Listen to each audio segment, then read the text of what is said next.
Olá, muito obrigado você que está acompanhando mais uma edição do nosso Jornal ACN. Agradeço você por estar com a gente, nos prestigiando, nos assistindo pelo portal de notícias da nossa região, o Cubo Notícias. Você que está nos nossos perfis no Facebook, temos também no Facebook a página do Cubo Notícias, recebendo aí sempre novos seguidores. Siga você também para acompanhar as nossas informações. Tem o nosso Instagram, Rede X, antigo Twitter, o nosso canal do YouTube e o principal, que é o nosso site, o site do Cubo Notícias, sempre com todo o conteúdo de Porangaba, região, interior paulista, os principais fatos do Brasil e do mundo. E você já sabe que lá também tem as edições do Jornal ACN para você assistir através do Cubo Notícias TV, tá lá no nosso site. Um forte abraço. Hoje, sexta-feira, já é dia 16 de janeiro. Dizem que janeiro é um mês lento para passar, né? Dizem que janeiro parece que tem 90 dias. Não é o caso deste ano de 2026, não. Janeiro está passando rápido. Já estamos no dia 26, em mais um início de final de semana, e eu te desejo tudo de bom e destaco a previsão do tempo para os próximos dias na cidade de Porangaba e também municípios vizinhos.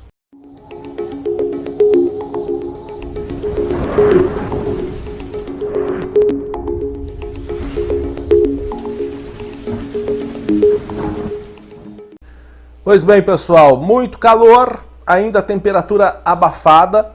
Não temos aquele calor que tivemos no final do ano, aquela onda de calor, aquela massa de ar quente que tivemos aí nos últimos dias de 2025.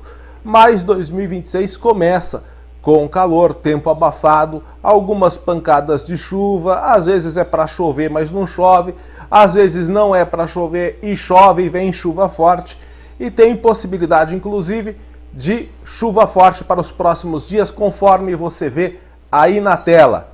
Pois é, nesta sexta-feira a possibilidade de chuva entre a tarde e a noite. E está fazendo calor na cidade Sinfonia, 28 graus, mas uma sensação térmica maior, viu? Está fazendo calor aqui em Porangaba enquanto estamos gravando o Jornal ACN no final desta manhã.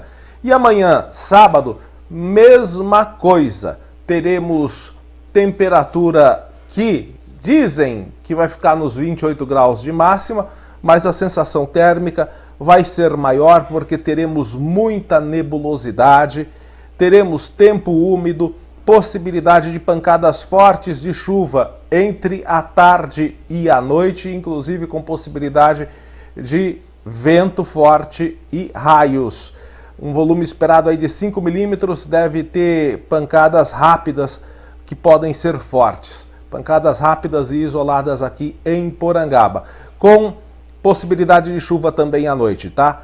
Sábado, com máxima de 28, mínima de 19, teremos uma quedinha na temperatura, um pouco, tá? De queda na temperatura no domingo. Domingo predominantemente nublado, tempo fechado, já ao amanhecer com possibilidade de garoa e possibilidade também, no período da tarde, de pancadas mais fortes e isoladas. Pancadas rápidas, porém, com maior intensidade neste domingo. Também com possibilidade de chuva à noite. Temperatura máxima de 27, mínima de 20. A semana começa com chuvas mais intensas na segunda-feira. Temos possibilidade de um volume maior. Volume estimado para segunda-feira de 20 milímetros. E chances de pancadas fortes acompanhadas de raio e também rajadas de vento. Nesta segunda-feira, o volume de chuva será maior porque também teremos o ingresso de uma frente fria chegando aqui para a região sudeste. Essa frente fria vai trazer uma queda nas temperaturas nessa próxima semana. A gente vai sentir uma segunda-feira muito mais chuvosa, com mais volume de chuva e temperatura mais baixa. E chance de chuva à noite também. A máxima não passa dos 25, mínima de 18. Na terça-feira não tem chances de chuva, porém a gente sente mais a sensação de friozinho, acredite. teremos aquela sensação de friozinho, segundo a previsão do tempo, na terça-feira. O tempo abre já logo no período da manhã, o sol aparece e a nebulosidade vai aumentando no decorrer do dia, mas sem chances de chuva. Teremos mais sol, teremos um ventinho, né, soprando durante quase todo o dia na terça-feira e temperatura para essa época do ano, temperatura baixa. 23 graus de máxima, mínima de 17. Quarta-feira, mesma coisa.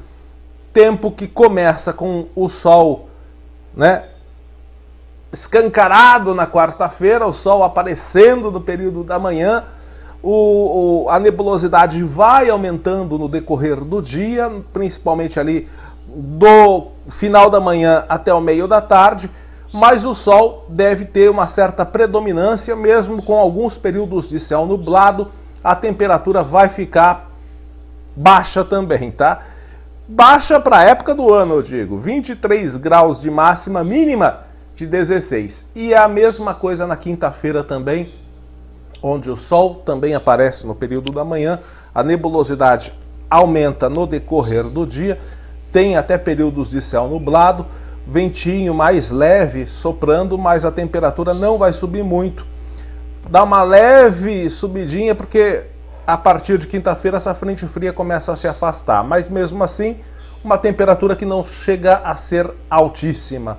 Temperatura agradável, máxima de 26, mínima de 17 graus, tá bom? Então nós teremos para este final de semana possibilidade de temporal, chuva forte, que deve ficar mais forte ainda na segunda-feira, porque a partir de segunda tem frente fria ingressando aqui na região. Mas não vai despencar as temperaturas, vai deixar, né, uma temperatura mais agradável para a gente. Vamos com as notícias aqui do interior de São Paulo e vamos agilizar porque tem muita coisa. A gente já começa com um grave acidente registrado aqui no interior paulista na tarde de ontem. Acidente grave com 2 carros que pegaram fogo após uma batida na rodovia Engenheiro Agrônomo Constante Pavan Júnior, a SP-249 em Taquarituba. Foi ontem à tarde, quinta-feira. 3 pessoas ficaram feridas. De acordo com a Defesa Civil Municipal, 2 mulheres foram socorridas em estado grave. Uma terceira pessoa teve ferimentos leves. As chamas foram controladas, segundo o órgão. A pista sentido Taguaí precisou ficar interditada por causa do acidente e para também se dar aí o socorro às vítimas deste acidente. E conforme ainda a Defesa Civil, todas as vítimas foram encaminhadas para atendimento médico, sendo 2 em estado grave e uma com ferimentos leves. Sabe aquela musiquinha do Homem Macaco? O Homem Macaco correu atrás de mim? Então, né? O Homem Macaco correu atrás de muita gente, mas dessa vez o Homem Macaco correu da polícia e subiu na árvore, mas foi preso. Se fudeu! É. A Polícia Militar prendeu um homem que furtou fiação de residência. Caso que foi registrado na terça-feira, lá no bairro Jardim Carolina, em Jaú. Os moradores acionaram a corporação por volta das 21 horas após presenciarem o furto de fios na rua Humberto Fabres. Os policiais localizaram o suspeito escondido na copa de uma árvore. Durante a busca, a equipe apreendeu um alicate, uma faca e uma mochila com fios de cobre. O indivíduo confessou a prática de furto na via pública. A PM encaminhou o homem à Central de Polícia Judiciária, o delegado plantonista registrou a ocorrência como furto qualificado e autuou o autor em flagrante. O meliante permanece na carceragem, né, até a audiência de custódia. Foi feita a audiência de custódia, né, mas a gente não recebeu informações se ele foi liberado ou não. Bom, diante das leis brasileiras, não me espanta que ele já tenha sido colocado em liberdade e já esteja furtando novamente. Nada me espanta mais nesse país. Tragédia no trabalho. Um trabalhador morreu no início da noite de quarta-feira, agora dia 14, após sofrer um acidente de trabalho com uma motosserra numa plantação de eucaliptos no bairro Faxinal de Cima, na zona rural de Itapeva. Segundo as primeiras informações, a vítima executava atividades numa área de mata de pinos, quando, por motivo ainda a ser esclarecido, perdeu o equilíbrio durante o manuseio da ferramenta e caiu sobre ela. O homem não resistiu aos ferimentos e morreu no local. A vítima foi identificada como Isaías Souza de Andrade, 29 anos. De acordo com a funerária de Itapeva, o corpo foi retirado do local do acidente e encaminhado ao IML de Sorocaba. Não há informações sobre quando ocorreu o velório e o enterro dele. A Gerência Regional do Trabalho de Sorocaba informou que está investigando o caso por meio de auditores fiscais do trabalho da Agência Regional de Itapeva. E a Polícia Civil informou que o trabalhador foi encontrado por um colega já sem vida com ferimentos no peito. O SAMU foi acionado, constatou a morte no local, a perícia também foi acionada e o caso foi registrado como morte suspeita na delegacia seccional da cidade. As circunstâncias do acidente estão sendo apuradas. Nós vamos falar de um caso aqui que gerou comoção aqui no interior de São Paulo e daqui a pouco eu venho com um caso semelhante, sobre investigação que aconteceu na cidade de Bofete. Exclusiva notícia que nós estamos publicando aqui. É uma informação exclusiva que nós estamos publicando aqui. Não sei por que carga d'água ou cargas d'água. Outros jornais da região ainda não repercutiram esse fato. Mas, quem sabe depois da gente aqui, outros meios de comunicação venham a cobrar explicação das autoridades bofetenses. Por outro lado, por enquanto, a gente vai destacar que um menino de 8 anos morreu quarta-feira na Santa Casa de Araras. É o Jonathan Luiz Campanha. Ele estava internado no hospital, mas não resistiu. A prefeitura informou que aguarda resultados de exames. A suspeita inicial era dengue, mas o resultado foi negativo.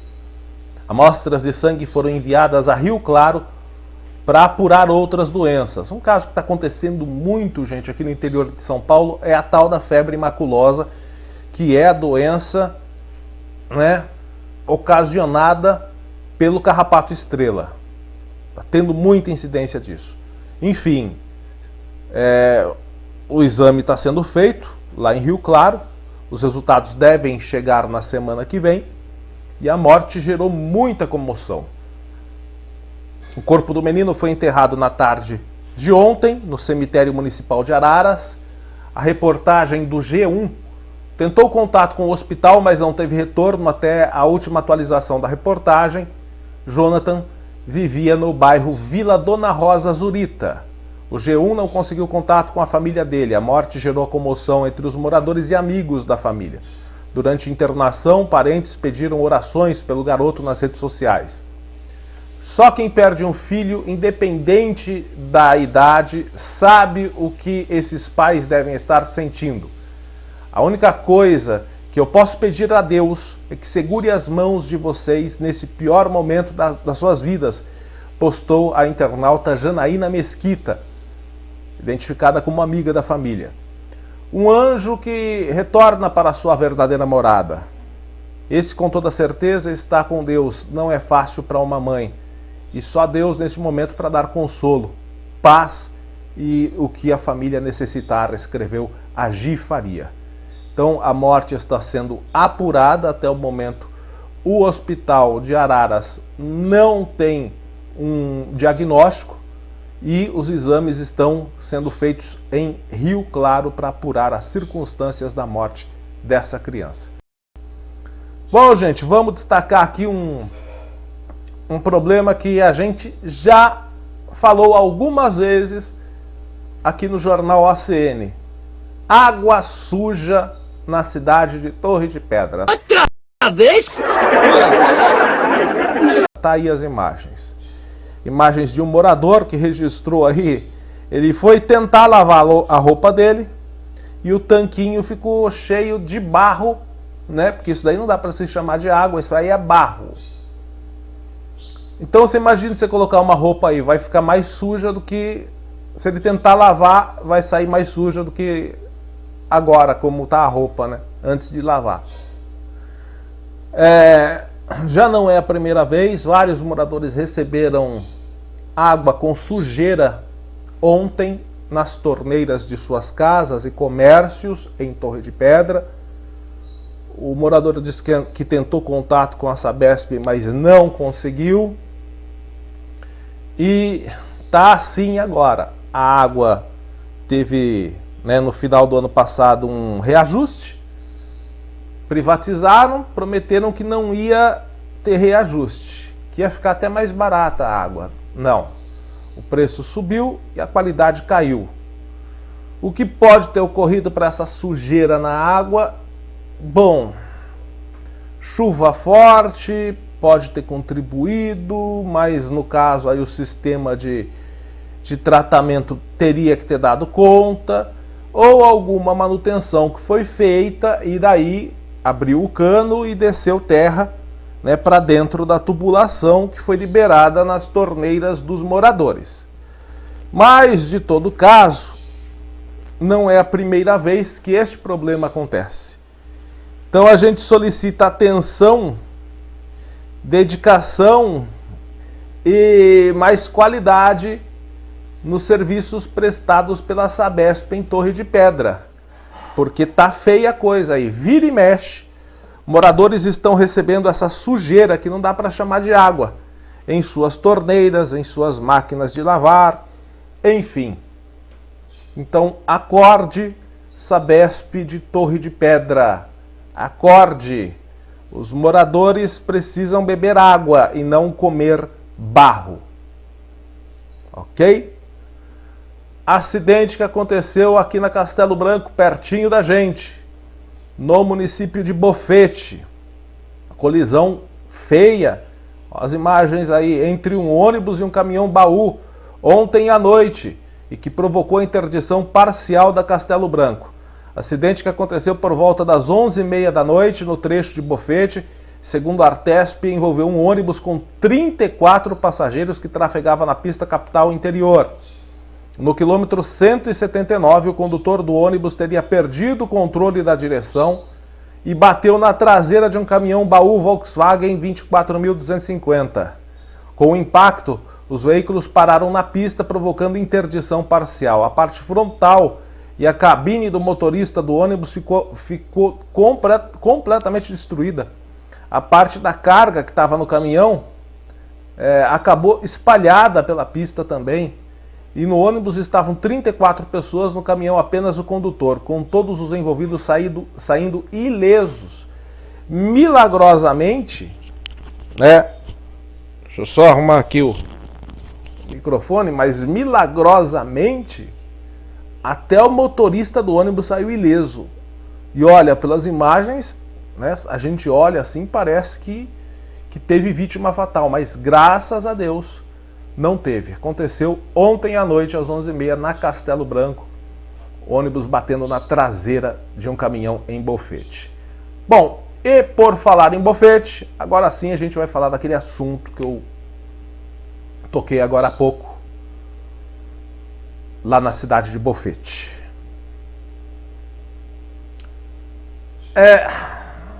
Parece que tem uma investigação em andamento, caso que foi devidamente registrado. Deixa eu colocar aí brevemente para as pessoas verem que tem um boletim de ocorrência registrado, está aí na tela, né? Então o caso está devidamente registrado e a gente apresenta essa denúncia, da qual o resultado desta denúncia vai depender de investigações. Trata-se da morte de uma bebê de 6 meses, registrada no início de dezembro em Bofete, que passou a ser investigada após familiares denunciarem possível omissão do poder público no atendimento de saúde prestado à criança. De acordo com esse boletim de ocorrência que a gente acabou de ver, a bebê identificada como Valéria foi encontrada sem vida na manhã do dia 5 de dezembro em sua residência. Segundo o boletim, a criança estava dormindo normalmente e, ao ser verificada pela família, já não apresentava sinais vitais, estando fria e sem reação. Ela foi encaminhada ao centro de saúde de Bofete, ao posto de saúde lá de Bofete. E lá o óbito foi confirmado. Ainda conforme a primeira edição do boletim, a causa provável da morte estaria relacionada a um quadro de refluxo grave. A suspeita inicial é que a criança tem um documento também aí, que é o atestado de óbito, né? Dizendo que foi obstrução de vias aéreas. Está aí, ó. Então, corrobora com o que está no boletim. A suspeita é que a criança tenha se afogado durante a noite com o leite ingerido. O corpo foi encaminhado ao Serviço de Verificação de Óbito da Unesp para apuração da causa da morte. Bom, aí você, meu amigo, minha amiga, que está nos assistindo, pergunta: poxa, Wellington, o que tem de mal, além do fato triste, o que tem de estranho? Por que foi um boletim de ocorrência aberto? A criança engasgou. Por que se abriu um boletim de ocorrência? Bom, como nós dissemos acima. E agora você vai começar a entender porque, segundo a denúncia, houve possível omissão do poder público no atendimento de saúde prestado à criança. Como? No dia 8 de dezembro, os familiares retornaram à delegacia de polícia para incluírem no boletim, nesse mesmo boletim de ocorrência, a omissão do poder público. Segundo os relatos, a bebê necessitava de um medicamento. Havia cerca de 4 meses, era um medicamento específico para o tratamento do refluxo esofágico grave. Essa menina foi diagnosticada pelo serviço de saúde de Bofete, pelo atendimento, ela foi diagnosticada com refluxo esofágico grave. De acordo com a família, o que aconteceu? Ela precisava de um medicamento específico para isso. O que a família alega? Que houve dificuldade por parte do serviço público para a aquisição do remédio, o que teria contribuído para o agravamento do quadro clínico e posteriormente à morte da criança. Os familiares afirmam ainda que a negligência teria ocorrido em diferentes esferas, envolvendo desde o setor de saúde até a assistência social. Eles relatam que a família era acompanhada por determinação do Ministério Público, mas mesmo assim o medicamento não teria sido fornecido. Outro ponto destacado no boletim é a demora no reconhecimento do corpo da criança após a constatação do óbito. Nós vamos colocar uma imagem aqui que já destaco aqui. Foi autorizada pela família para que a gente publicasse. A gente tem autorização para publicar. A criança está no colo da avó. A criança está aí no colo da avó, já sem vida. Segundo os familiares, eles ficaram 6 horas no quarto com a bebê nos braços, sem que houvesse apoio psicológico ou orientações adequadas. Está aí a avó e a bisavó da criança. Foi autorizada que nós publicássemos essas imagens. Elas ficaram, segundo o relato delas, 6 horas no quarto com a bebê nos braços, sem que houvesse apoio psicológico ou orientações adequadas por parte da equipe de saúde. Em relato complementar, a família afirma possuir prontuários médicos que indicam o medicamento Losec Mupis, que é o omeprazol de 10 mg, só que mais concentrado, né? É considerado necessário para o tratamento do refluxo grave. Remédio que, segundo os familiares, teria custo aproximado de R$ 630, valor que, de acordo com eles, motivou sucessivas negativas e justificativas para a não aquisição por parte do poder público. Abalados, os familiares destacam que a denúncia não tem como objetivo reverter a perda, o que é impossível, mas evitar que situações semelhantes se repitam. Eles também chamam a atenção para a falta de suporte a crianças autistas no município, apontando fragilidades no atendimento público à saúde infantil em Bofete. Então o caso está registrado, deverá ser apurado pelas autoridades competentes. Olha, parece que tudo isso aconteceu no dia 5. Engraçado, né? Que a semana retrasada nós recebemos aqui, está no jornal ACN da semana retrasada, relato de uma moradora nas redes sociais dizendo que procurou o posto de saúde, também nesse período aí, demorou mais de 1h30 para ser atendida, enquanto isso, segundo a moradora, estavam entra e sai de coxinha, pastel, pizza, chocolate, estavam fazendo uma confraternização enquanto haviam pessoas aguardando atendimento no pronto-socorro lá de Bofete.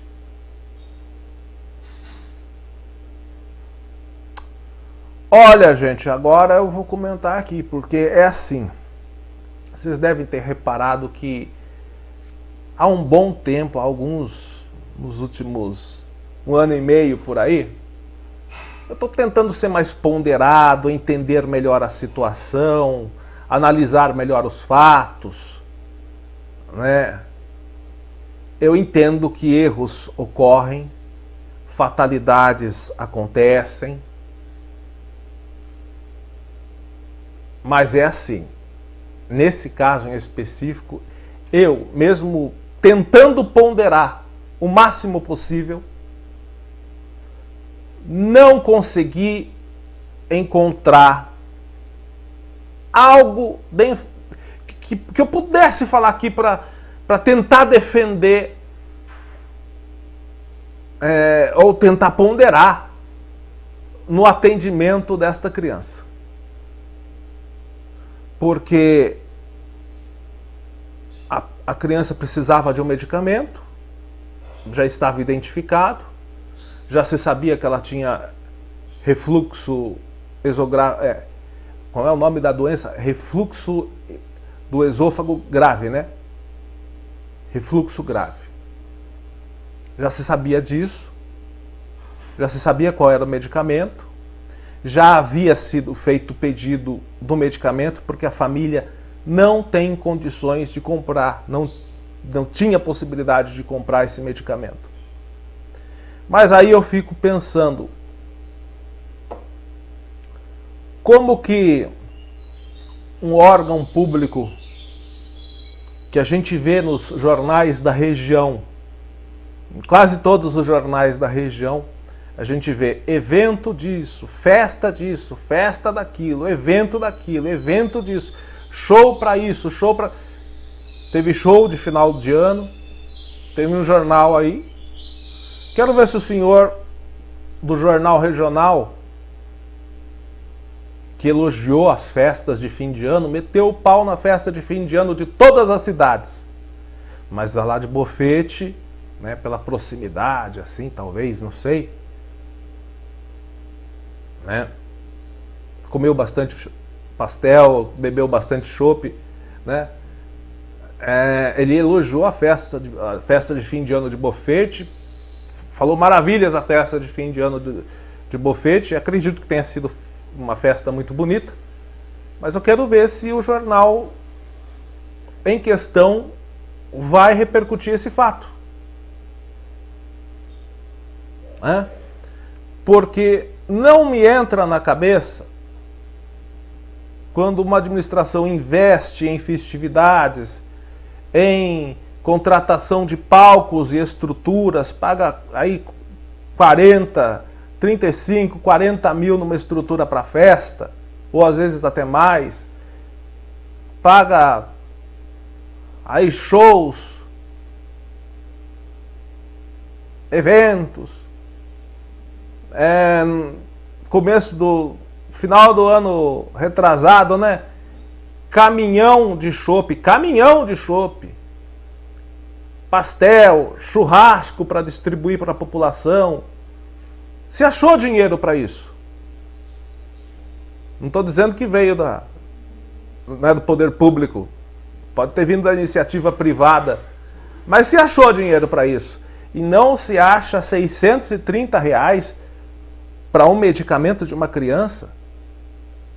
Se coloca tanta burocracia para um medicamento de R$630, nós não estamos falando de um medicamento de R$500 mil, R$1 milhão, porque tem, né, medicamentos para tratamento de leucemia, de cânceres.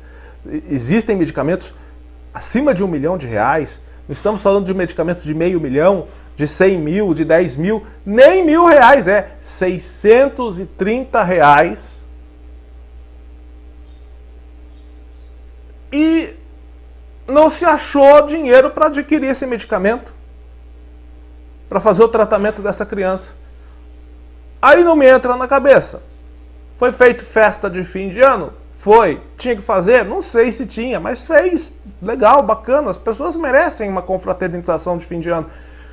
Mas se achou dinheiro para pagar a festa, a estrutura, os shows. Se achou dinheiro para isso. Mas não se acha dinheiro para R$630 para medicar uma criança com refluxo. Então, por mais que eu queira ponderar, entender, ou achar algum argumento que possa ser defensável, não acho. E a família, eu tenho certeza absoluta, também não acha. Enfim, vamos aguardar que as autoridades investiguem o caso, né? Que as autoridades investiguem o caso. Se encontrar responsabilidade de alguém, que responsabilize. Se encontrar, eu coloco nessa condição, porque tem que se preservar a presunção de inocência. Mas assim, dos relatos de problemas de saúde, de erros que eu já destaquei aqui no Jornal ACN nesses 10 anos, no meu ponto de vista, esse é o mais grave. Porque era o que mais tinha chances de não ocorrer se fosse devidamente assistido. Essa é uma opinião minha, que ninguém pode tirar e ninguém pode me responsabilizar por isso. É minha opinião. R$630 e, segundo a família, uma dificuldade danada. A garota não chegou, a criança não chegou a fazer o tratamento, porque o medicamento, né, se fosse festa, teria sido mais fácil contratar, mas para comprar remédio é mais difícil. E aí eu pergunto, qual é o valor da vida humana para os senhores administradores de bofete? Com certeza não é R$630, né? Que vergonha. E eu quero ver se algum outro jornal da região vai repercutir esse caso. Duvido. Nossas condolências e sentimentos à família da pequena Valéria.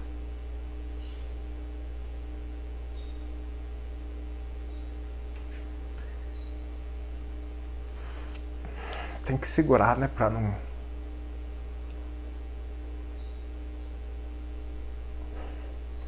Duas mulheres relataram ter sido vítimas de perseguição e ato obsceno praticado por um homem na manhã do último sábado, dia 10 de janeiro, aqui em Porangaba, por volta das 6h30 da manhã. Uma das vítimas procurou a nossa reportagem para relatar o caso. Você está vendo aí as imagens do veículo suspeito.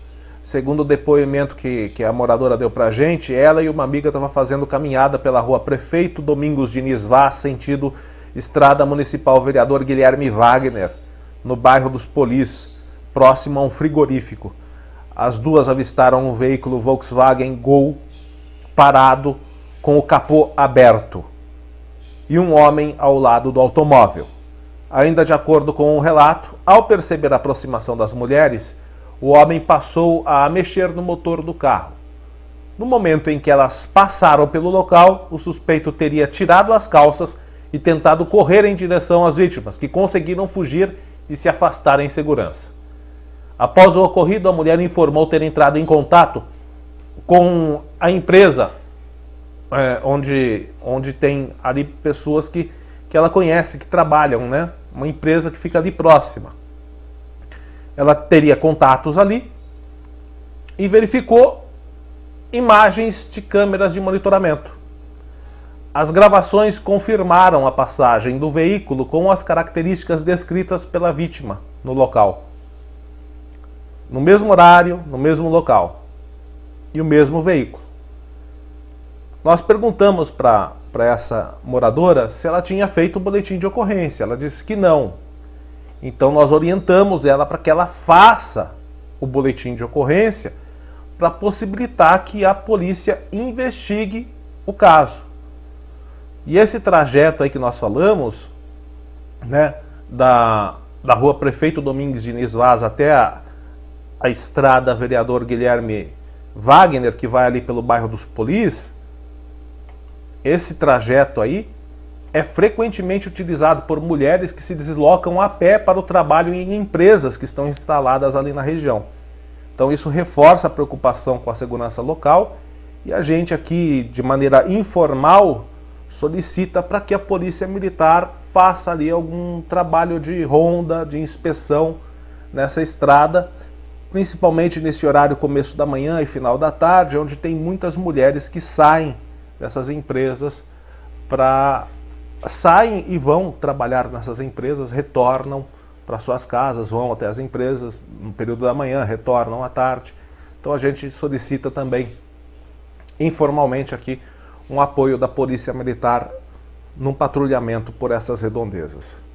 Bom, a Polícia Militar Rodoviária registrou um caso de contrabando aqui na Castelo Branco, em Porangaba. Foi bem no quilômetro 168, nas imediações aqui de Porangaba. Ocorrência que foi atendida ontem. Na ocasião, os policiais do 5º Batalhão da Polícia Rodoviária prenderam em flagrante 2 mulheres, passageiras de um automóvel na Castelo Branco, aqui em Porangaba. A equipe do Tático Ostensivo Rodoviário, o TOR, informa que estava realizando patrulhamento na região quando suspeitou e abordou um veículo. Durante a fiscalização foi constatado que se tratava de placas de Foz do Iguaçu, que seguia para São Paulo com 4 ocupantes. Durante a vistoria nas bagagens das passageiras foi localizado grande quantidade de medicamentos emagrecedores do Paraguai, sem documentação e que permitisse sua importação. Então os policiais militares deram voz de prisão em flagrante às passageiras do automóvel pelo cometimento do crime de contrabando. A ocorrência foi encaminhada até a Delegacia de Polícia Federal de Bauru. Ok? Então não veio para a delegacia daqui, mas foi para a Delegacia da Polícia Federal, porque se trata de contrabando, medicamento de emagrecimento do Paraguai, sendo levado, né, do Paraguai para São Paulo. Cadeia neles, tem que pôr na cadeia e esperar que fiquem muitos anos presos. Esperamos isso, né? Nós queremos isso. Vamos aguardar também que as leis mudem para enrijecer ainda mais as penas. Ainda mais não, mais, porque não são muito rígidas. Mas uma operação conjunta ontem de manhã, cedinho, tirou da cama 2 meliantes acusados de tráfico de drogas, 2 irmãos de 32 e 28 anos, presos por tráfico de drogas e associação para o tráfico lá no bairro dos Nunes. Pra galera que bate no peito falando que a polícia não sobe o bairro dos Nunes, tá bom que não sobe, vai brincando. Vocês vão ver eles subirem muito ainda aí. A ação ocorreu por volta das 6h20 da manhã, foi realizada pelo GOI, o Grupo de Operações Especiais, Força Tática, Polícia Militar de Porangaba e Polícia Civil, sob o comando do novo delegado titular aqui de Porangaba, o Dr. Celso Olindo. A operação cumpriu mandados de busca e apreensão expedidos pela Justiça após denúncias anônimas apontarem a existência de tráfico de entorpecentes no bairro. Durante as diligências, os policiais encontraram nas residências dos investigados grande quantidade de drogas, dinheiro e materiais utilizados no comércio ilegal. Foram apreendidas 191 porções de crack, ou seja, 59,7 gramas, 152 porções de cocaína, 131,8 gramas, 6 porções de maconha, além de 2 balanças digitais de precisão, 2 aparelhos celulares e R$ 4.236 em dinheiro, em notas diversas. Segundo a polícia, devido à não colaboração dos investigados, foi necessário rompimento de portas para o acesso aos imóveis. Durante a abordagem, os 2 irmãos confessaram espontaneamente que realizavam o tráfico de drogas no local e indicaram onde estavam escondidos os entorpecentes e o dinheiro proveniente da venda. Diante dos fatos, foi dado voz de prisão em flagrante aos 2 suspeitos, com adoção... Suspeitos não, né? Preso em flagrante, nada de suspeito. Com a adoção do uso de algemas. Eles foram encaminhados ao pronto-socorro de Porangaba, fizeram um exame cautelar e depois foram apresentados à delegacia pública, ou melhor, à cadeia pública de Itatinga, né, onde permanecem presos. Ainda conforme o boletim, tem um terceiro investigado aí que foi conduzido à delegacia para prestar depoimento. A residência dele também, né, foi inspecionada pela polícia e nada de ilícito foi localizado. Então ele foi ouvido e liberado, mas teve apreensão de aparelhos celulares para investigação. A polícia informou que as investigações prosseguem para apurar a possível participação de outros envolvidos e reforçou a importância das denúncias anônimas que podem ser feitas pelos canais oficiais de segurança 190 ou, no caso, o 181, que é o Disque Denúncia. Parabéns à polícia, Força Tática, Polícia Militar de Porangaba, Força Tática, Grupo de Operações Especiais, o GOI, e Polícia Civil de Porangaba. E ao novo delegado que está aqui em Porangaba, a gente vai destacar aqui, né, ele assume a delegacia de Porangaba, está aí, é o Dr. Celso Olindo, que assumiu a titularidade da unidade aqui na delegacia da Polícia Civil. Com uma trajetória consolidada na instituição, o Dr. Celso Olindo é conhecido por sua atuação nas cidades de Botucatu, São Manuel e aqui em Porangaba também, sendo considerado uma das figuras mais proeminentes da Polícia Civil na região do Centro-Oeste paulista. Ao longo de sua carreira, ele ocupou cargos estratégicos e de grandes relevâncias operacionais. Entre os principais destaques de sua trajetória está a Delegacia de Investigações Gerais, a DIG de Botucatu, onde atuou como delegado titular por mais de 20 anos, período marcado por investigações complexas, especialmente na apuração de crimes como roubos, homicídios e outras infrações de maior gravidade. A longa experiência à frente da DIG consolidou sua reputação como um delegado técnico, experiente e respeitado. Em agosto de 2023, o Dr. Celso passou a integrar a Delegacia de Investigações sobre Entorpecentes, a DISE de Botucatu, ampliando sua atuação no combate ao tráfico de drogas, um dos principais desafios da segurança pública na região. O seu trabalho nessa área também foi amplamente noticiado pela imprensa local ao longo dos anos. Além disso, o Dr. Celso já tem, né, certo conhecimento aqui na cidade de Porangaba, porque ele registra diversas designações para responder de forma temporária pelas delegacias de polícia de Porangaba e Pratânia, em diferentes períodos, como nos anos de 2021, 2023, 2024, em razão da vagância, né, de cargo ou férias do então titular Dr. Antenor Jesus Zec. Essas passagens, então, mostram que ele já tem conhecimento aqui e, nesta semana, o Dr. Celso Olindo vai entrar em período de férias, ocasião em que o delegado Dr. Antenor de Jesus Zec, que era o titular aqui da da delegacia, ele volta para assumir interinamente a chefia da delegacia da polícia. Mas o retorno do Dr. Celso está previsto para meados de fevereiro, quando reassumirá a condução titular dos trabalhos na unidade. Então a chegada definitiva do Dr. Celso Olindo, a titularidade da DP de Porangaba, é vista pela seccional aqui de Botucatu como um reforço importante para a segurança pública local. E traz essa expectativa, até porque, né, logo que ele assume, já teve uma operação policial ontem, traz essa expectativa de fortalecimento nas investigações e combate à criminalidade em Porangaba e região.